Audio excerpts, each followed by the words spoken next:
Hey, my name's Paul Higgins, and I am the Irish Connection. This podcast is about connecting with people from all walks of life and finding out their stories, so that they can connect with you all. Positive connections are contagious. Why don't you find out for yourself by listening along weekly? And you can also make more connections through the stories on our blog. Enjoy. 1,000 welcomes to another episode of the Irish Connection, where today I want to talk about life as an adult with dyslexia. In my recent podcast with Jack Byrne, author of the new book Under the Bridge, we talked about creative writing and authorship, an uncomfortable topic in some ways for a dyslexic adult like myself. Now, listening to Jack talk about his writing process, where he was able to not worry about what the words looked like on a page, but concentrate on the development of the characters and his story, it got me thinking about my struggles with reading and writing over the years.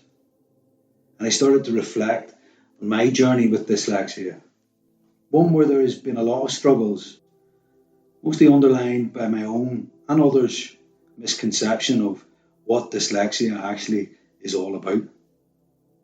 Okay, so here's a few statistics for you.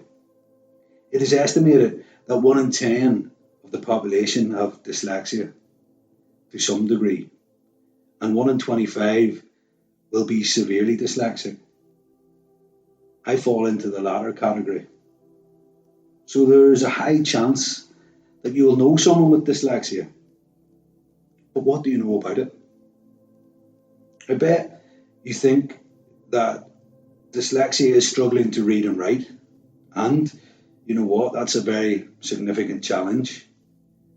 But there is far more to be understood. And just to be clear, whilst we can learn to read and spell to a certain point, we will always have dyslexia.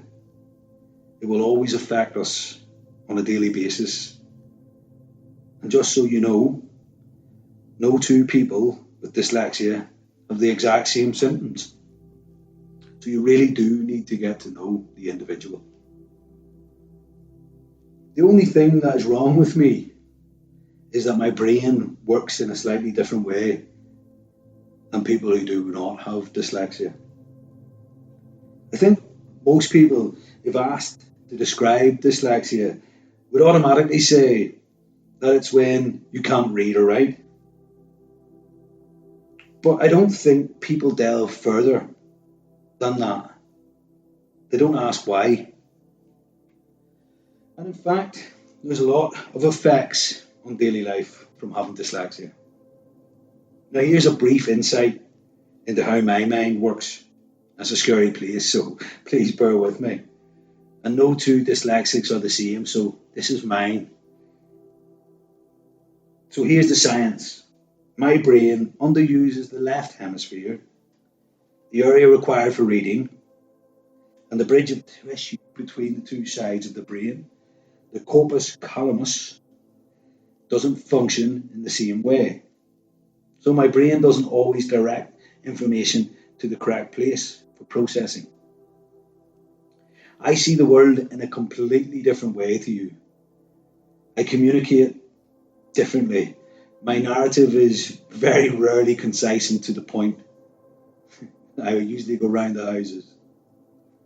I still have trouble with my left or right when given instructions. Yet I only have to drive somewhere once to recall perfectly the directions to get there next time. My brain has to work harder than yours, so I can find dealing with details really exhausting and frustrating. There's no reason or rhyme or pattern to how I function from day to day. Some days are better than others. I'm really creative, and I never am constrained by the impossible. I see things that you don't.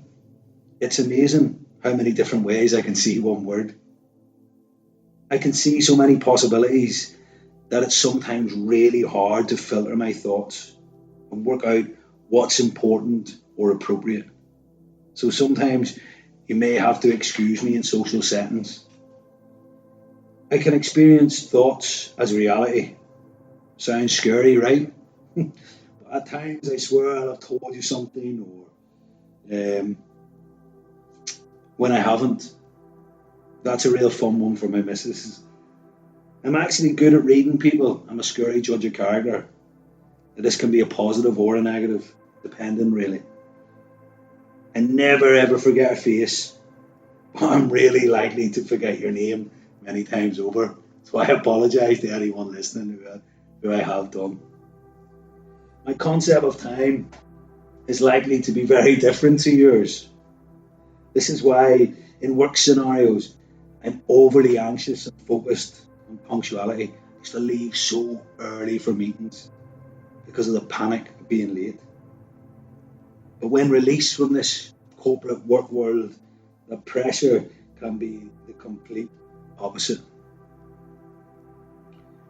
There's a great quote from a very, very clever man, Mr. Albert Einstein, who said, "Everybody is a genius, but if you judge a fish by its ability to climb a tree, it will live its whole life thinking it's stupid." Now, looking back, I can see now there were clear signs of my dyslexia, even before starting school. Communicating is hard for toddlers and for preschool children. Combined with the dyslexic brain, I realise now what my mum and dad must have struggled with my tantrums and seemingly overreactions, lack of understanding of instructions, different recollection of events. But probably it looked like I was lying at times, possibly, or acting out as deflection tactics away from my differences.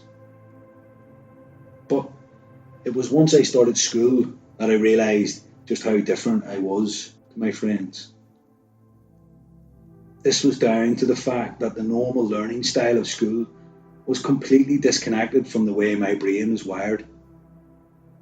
Cue masses of frustration and some envy as well for my friends who sailed through reading and writing, leaving me feeling pretty stupid. Thinking back now on so many reports that said Paul must try harder. It's ironic really that no one knew just how hard I was trying. Born in the 80s, my school life began in the late 80s and early 90s. And dyslexia was known, but when schools were simply not equipped to cope with it. There was little known about this in my school, no support available that could actually help me. Reading out loud gave so much anxiety to me. I think it's lucky really that I played a lot of football, involved in sports clubs, achieved success with sports teams. Thankfully really, as I think it probably salvaged some of my self-esteem in the school environment. My diagnosis didn't take place until I was 14, nearly 15 years old, thanks to the school and the intervention from my parents, who realised that I was faking it. Now, what do I mean by faking it? Well, dyslexia is completely unrelated to intelligence. In fact, we're a clever bunch, us lot,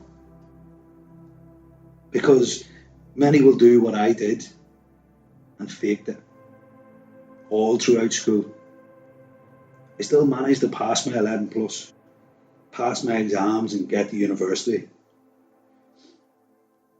But when I was leaving college to head off to university, the teacher told me, "Paul, please tell them you've got dyslexia."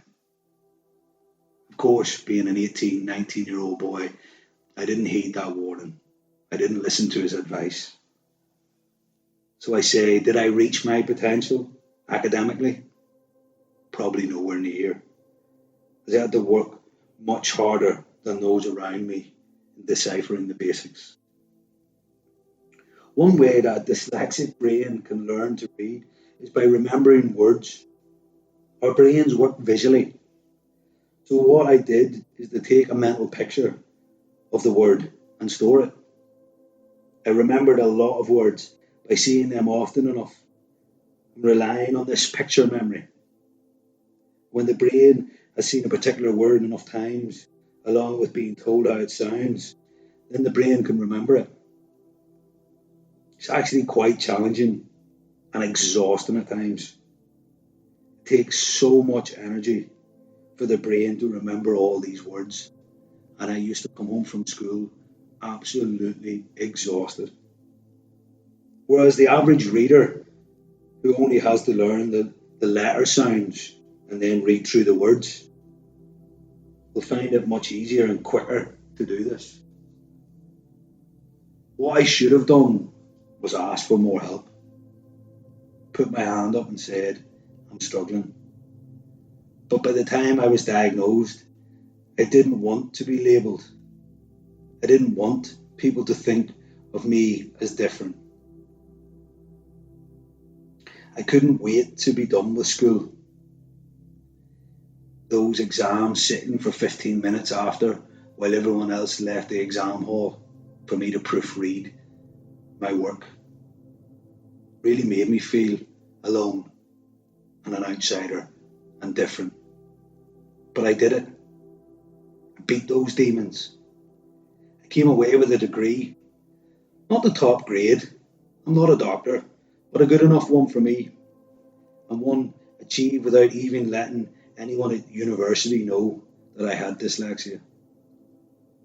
Thank God I could let that dyslexia go as I ventured out into the workplace. Yeah, right. I entered the workplace and had no intention of ever letting those I worked with know I had dyslexia. That label was gone from me. Became a very successful salesperson, focused on what I was strong at, working with people, networking, telling good stories, and not with the written words. And you know what? This worked for a while. A few hiccups on the way, but basically I got away with not letting anyone know my secret. What I realise now, though, is by not accepting the label of dyslexia, I gave everyone else the opportunity to judge me, my writing, my grammar skills, my approach to tasks, my time management, and everything that was basically me. This came to a head a few years back. I'd done quite well for myself, got in a great position with a young up and coming company who were going places. And then for me, a disaster. An old school type manager came on board. You all know the type. Details, details, details, task management, micromanagement, and everything went into chaos. It came to a point for me, the first time ever I felt I had to let people know I had dyslexia. This led to lots of direction to fantastic apps that would fix my problem. Cue the masses of anxiety again, frustrations from school, the thoughts of being different. No way of trying to explain about my differently wired brain could get through to anyone. I think this really affected my mental health. But hey, relationships and work can get a bit hairy every now and again, can't they? But as a dyslexic, is a hereditary disease or a condition, whatever you want to label it. Most people with dyslexia have a close relative who has it. Now, none of my immediate relatives have been diagnosed with dyslexia, but for me, now as I've gotten older and looked at it more, I think it may be my father, who's 73, who suffers with dyslexia. Not that this was ever diagnosed or in his days would have ever even been thought of. It never stopped him being successful, just like me, which is a great, great thing that I'm proud of. For people with dyslexia, it can be hard to live with. It can be really hard to live with because our brains don't work the same as others. Even if you love someone with dyslexia, You will face some challenges. I'm sure my partner of 15 years can probably be a great source of knowledge on this and attest to all the times. I can drive her insane at times, I imagine. I forget things. I believe she's said or done things that she hasn't. I'm incredibly messy at times, disorganised. My concept of time can cause major stress in our lives. But with the birth of my 3 children came a new fear for me. The fear that I had passed on these differences to them.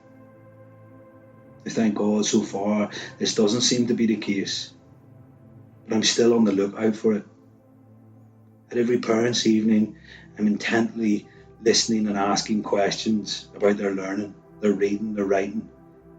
Anxiety again, worry that they will have to face these challenges that I have had. But as my children have gotten older, I've realised that I need to understand more about my condition. I don't want this to affect my relationship with them. So I need to be more open about the challenges and the differences I face. Not enough people, I think, understand what it means. Not those like myself who have dyslexia, nor those who are living with people who have dyslexia, in relationships with people who have dyslexia. For a long time, I was angry. This anger came, I think, from frustration. Frustration for not being able to learn to read and write at school. Frustration that my recollection of events could be different from yours. Frustration that I remembered something that I thought happened that didn't. Frustration that my brain works so quick that I can't sometimes find the right words to use.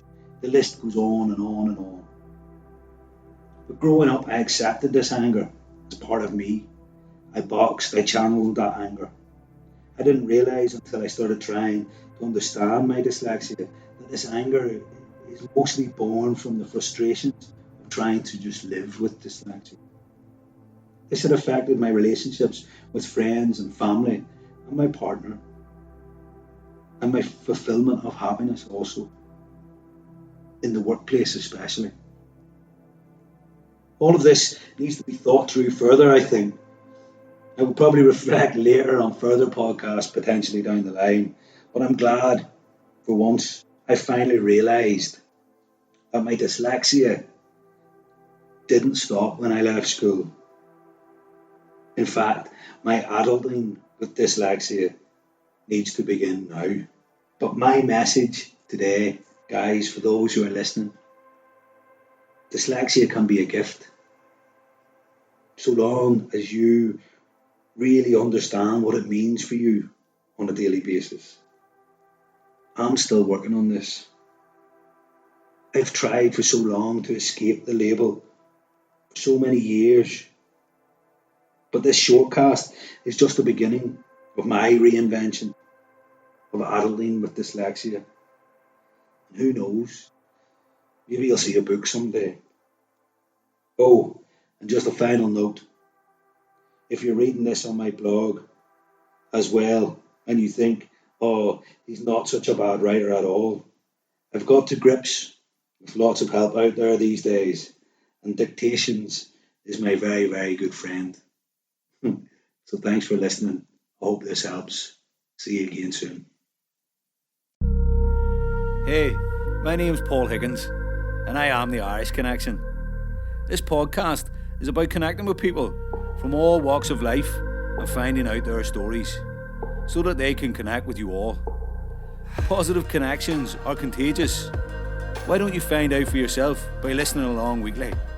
And you can also make more connections to the stories on our blog. Enjoy.